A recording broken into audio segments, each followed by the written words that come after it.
This is episode 45 of the After Gambling podcast. In this episode, we'll talk about, are we really chasing losses?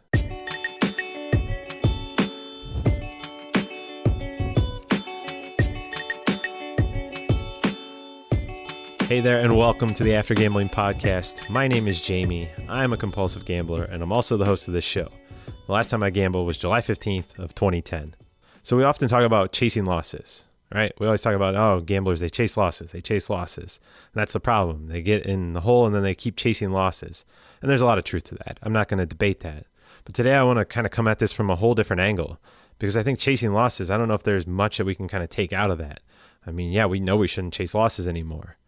But this different angle, I think it's a little bit more eye-opening. Hopefully it's something that we can all talk about. I think for therapists, I think this is a great thing to bring up with people that are compulsive gamblers. And for those of us that are listening to this show and have problems with gambling, I think it's really eye-opening for us. And it's the reality that we're not really actually chasing losses. At least personally, I never really chased losses. And what I mean by that is what I chased was a win. I chased recreating that feeling that I had where I knew that I took $100 and ran it up to a substantial amount. And I knew I did that over and over again. And so what I chased was the ability to recreate that win, but then not have that fall at the end, to not blow it all at the end. And so it's not necessarily that we're chasing losses. It's actually that we're chasing the win, but we're trying to do so in a different way, in a way that we do it, quote unquote, air quotes here, responsibly, since it's Responsible Gambling Week. But yeah, that's just a different way of thinking about it. I think when we realize that, okay, what we're trying to do is chase those wins, and we're trying to chase those wins with a different outcome, but we realize that the outcome is always going to be the same. Because, as I say, fast forward, whole story. Say I go and I run it up. Cool, awesome, great. I'm on top of the world. I'm feeling great. No problems, all those types of things. But then the reality is, unless I quit right there, I'm going to end up losing. My reality is I'm going to keep going, because if I'm gambling and winning, what incentive is there to stop? And again, I'm just going to keep chasing that win again. I'm going to try and recreate that experience. And it's like anything else, a good food experience, a good time out at the movies with friends. Anytime we have a positive experience, something that we view as something that was a good experience that we'd like to recreate, and hitting a huge jackpot or winning a lot of money gambling is one of those experiences, just like having a great meal or a great date or anything you want to talk about. And so what we do is, like I said, we recreate that positive feeling. That's what we're trying to do. We're just trying to change the outcome. So hopefully this is a little bit different way of thinking about it, because it is. There's that common, phrase that we chase our losses. No, what we're doing is we're trying to chase the win with a different outcome. And once we realize that there isn't going to be a different outcome, because the outcome is simply going to be lose and end up in that pit of misery and despair that we were in, or win and then just get to the point where, like I said, there's no reason to stop. Why would you stop doing something that you're being successful at? So and for those of us that are compulsive gamblers, we'll just keep pushing it up and up. And that's where the progressiveness of gambling comes in. Yeah, you win. And then you decide, okay, this is great. I'm doing well. I'm going to keep going. But then you start wagering more money, and you start doing it for longer hours. And then you start wagering outside of what you should be doing, the responsible guidelines. And that's why I am hesitant to ever suggest that anybody try to follow the responsible gambling guidelines, because it is progressive. Things get worse. They develop. And unless you go through life without a substantial win, I think it's really setting yourself up for trouble down the road.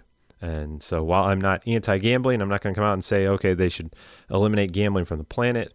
I do think introducing people to gambling in the responsible manner, without saying this part, without saying, okay, but once you get to this point, there are a lot of people that also have problems, and it just develops financial problems and emotional problems and personal problems, and sharing that side of it, that's responsible operating and responsible legislating and responsible marketing, to say all of those things. It can't just be, okay, follow these guidelines and you're going to be all set, because it's just not true.